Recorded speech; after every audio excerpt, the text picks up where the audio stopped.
In today's video, we delve into the gripping story of a Marine and a brief encounter with President Trump that changed the course of everything. To hear the full story, don't forget to subscribe and turn on notifications. The sun beat down on Arlington Cemetery as a respectful silence blanketed the crowd. Rows of chairs spanned the lush grounds, filled with veterans, families, and members of the press. President Donald Trump stood at the podium, prepared to speak at the Memorial Day event. In the third row, a solitary Marine in full dress uniform sat still. He drew attention not just for his disciplined posture, but for the visible scar trailing along the side of his face.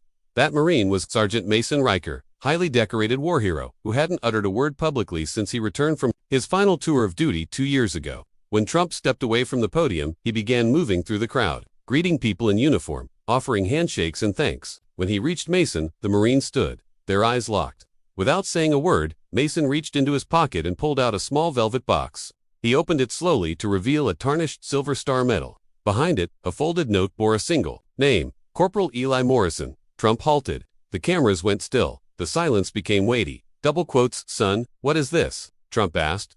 Mason remained silent. He extended the box steadily, his expression unreadable.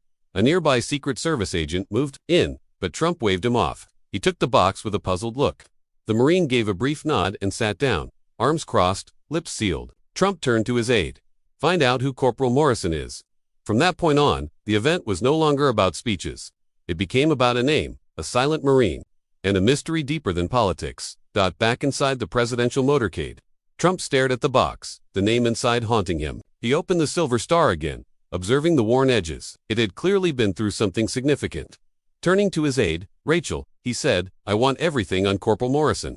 Tonight, Rachel, a competent staffer with military lineage, nodded. "Yes, sir." And the Marine, Sergeant Mason Riker, "Get his records too. I want to understand what just happened." That evening, at the White House, Trump postponed his scheduled meetings. He placed the medal on his desk. It seemed to demand his focus. For once, he wasn't talking, he was absorbing. By nightfall, Rachel returned, carrying 2 folders. "Corporal Eli Morrison," she began, "died 3 years ago during Operation Copper Shield in Afghanistan. He was 22 years old. He saved his entire unit by shielding them from a grenade. He was posthumously recommended for the Silver Star." Trump looked up sharply. "Was recommended?" "The recommendation was never processed. Bureaucratic issues, his family never received it." "Until now," Trump frowned. "And Sergeant Riker?" Rachel hesitated. "He was Morrison's commanding officer. Same unit. He hasn't spoken since the incident. Suffered severe PTSD, lost half his team. Honorably discharged." Trump leaned back in his chair, the pieces starting to fit. Mason hadn't been protesting, was trying to finish what had been left undone. Trump looked down at the medal. "This isn't just a symbol, it's a message." He picked up the phone. "Get me Morrison's family. This doesn't end here." The next morning, in a small town in Iowa, an older woman answered a call she never thought she'd receive. "Mrs. Morrison?" Rachel asked. "Kindly, I'm calling from the office of the president. It's about your son, Eli." The woman gasped softly. "My boy's been gone for 3 years, she whispered. "Why now?" Rachel explained. "Yesterday, President Trump was handed a Silver Star by a Marine who served with him, Sergeant Mason Riker." "I remember Riker," the woman said, voice quiet. "He came to tell me Eli was gone. He didn't say anything, just cried and saluted." Rachel paused. "Would you be willing to speak directly with the president?" After a moment's silence, the mother finally said, "If it brings honor to my son's name, yes." That afternoon, Mrs. Morrison sat by her window when the phone rang again. This time, it was Trump himself. "Ma'am," he began gently, "I want to apologize personally that your son never received the recognition he earned." Tears filled her eyes. "Eli never cared about medals. He only wanted to protect his brothers. But thank you. There's something else," Trump added. "I want to hold a ceremony at the White House to award this medal properly. Will you attend?" She hesitated. "Only if Mason Riker is there too." Trump smiled. "He'll be there." But Mason hadn't agreed to anything yet. Locating Mason Riker was no small task. After his discharge, he vanished into rural Kentucky, living off the grid in a secluded cabin inherited from his grandfather. When the Secret Service arrived on a dirt road, locals grew wary. A neighbor pointed toward the woods. "He's back there, keeps to himself, still wears his uniform now and then." As agents approached, Mason appeared from the trees, arms full of firewood. His beard was long, his eyes cautious. "We're not here to arrest you," said the lead agent. "The president wants to see you." Mason froze. "This about Corporal Morrison." The name hit him hard. The firewood slipped from his hands. After a long pause, he finally spoke, for the first time in years. "He didn't die for a medal." "No," the agent replied, "but his mother wants you there when we honor him." Mason looked away. They forgot him.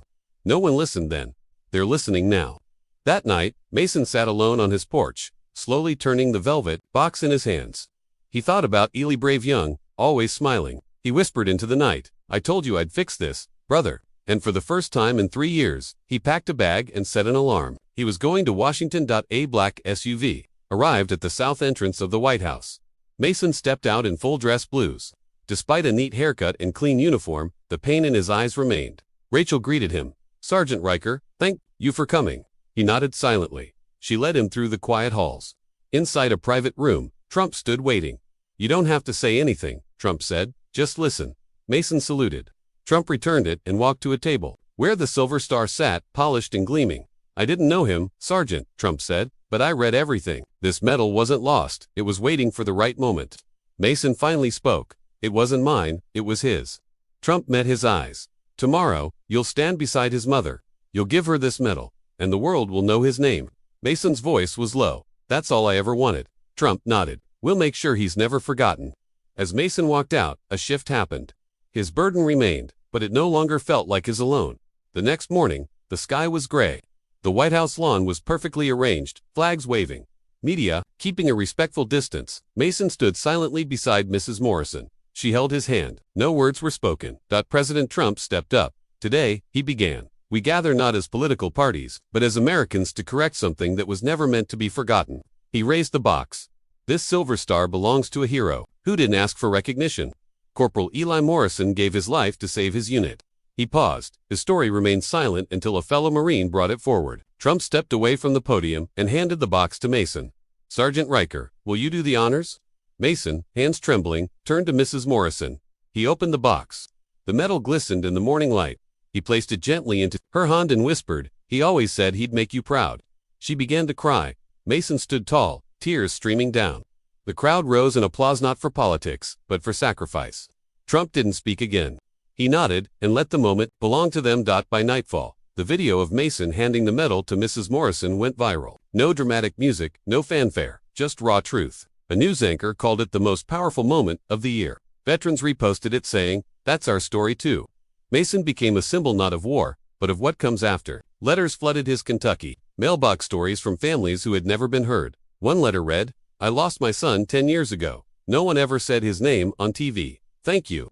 At the White House, Rachel showed Trump a live stream gathered outside a VA hospital with medals, photos, and stories. "They're calling it the Morrison Movement," she said. "All from one medal," Trump murmured. Rachel smiled. "Sometimes a name is stronger than 1,000 words." Trump nodded. "Bring Mason back. I need to ask him something." Mason stood in the rose garden, uncomfortable. Trump approached. "You never wanted attention. I know that," he said. "But what you did helped more than I ever could." He paused. "I want to start something, a program for forgotten heroes, led by veterans. Quiet but powerful. You'd be the face, not the voice, if you don't want to be." Mason looked up. "Why me?" "Because people believe in you. Because your silence spoke louder than speeches." Mason looked at the flag. "I'll think about it. No rush, just know people are listening now." Days later, Mason visited the DC VA hospital unannounced. A double amputee Marine wheeled up. "You're the one with the medal, right? I didn't think anyone cared anymore. But you reminded me, we do matter." Others gathered, some gave him patches, some gave photos.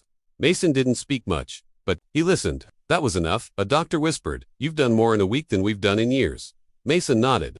"I'm just paying back what I owe." The Morrison movement didn't stop. A corner of Arlington was dedicated to the forgotten. A stone stood in the middle, etched with one line, "In honor of the names we nearly forgot."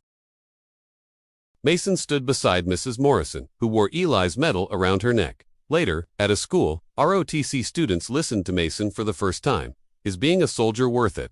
One asked. "It depends what you fight for," Mason said. "I fought for my brothers. That's always worth it." Back in Kentucky, Mason carved a bench with one name, Mealy. It became a sacred spot. People came from everywhere, leaving their letters. Rachel came one day. "My brother died in Iraq," she said. "I joined politics to fix things. You reminded me why." She left a letter. Mason replied gently, "You've done more than most. Don't forget that." The Silver Star began touring the country. At every stop, new names were added. A wall was built, a wall of the nearly forgotten. One protester shouted, "My dad never got a medal." Mason walked over. "What's his name?" "Dan Kruger." "Write it," Mason said, handing him a blank tag. "I'll carry it." The man cried. Sometimes, even anger just needed a voice. Mrs. Morrison sent Mason a letter. You gave me my son, back not just his medal, but his legacy. She included a photo Mason and Eli, young and smiling. On the back, he loved you like a brother. So do I. A year later, the Morrison wall had over 10,000 names. A candlelight vigil was held. Mason lit the first flame. Trump was there, but stayed in the shadows. I started it, he later said, but Mason carried it. At the end, one voice read, Eli Morrison. The crowd answered, we remember. Mason returned home. The bench overflowed with letters. He sat down, read them at sunset, and whispered, I'm going quiet again. But silence can remember too. That final video reached millions. In a museum, the silver star rests behind glass. A plaque reads, this medal wasn't given for glory, but to remind us some names fade unless we speak them. This one didn't. Years later, a boy stands before the display. Who gave it to the president? He asks. His father replies, Sergeant Mason Riker. He served with Eli or uncle. The boy unfolds a note. Can I leave this? His father smiles. Of course, he'll hear it. The boy walks to a replica bench and leaves the letter. Another name, another memory, another hero remembered.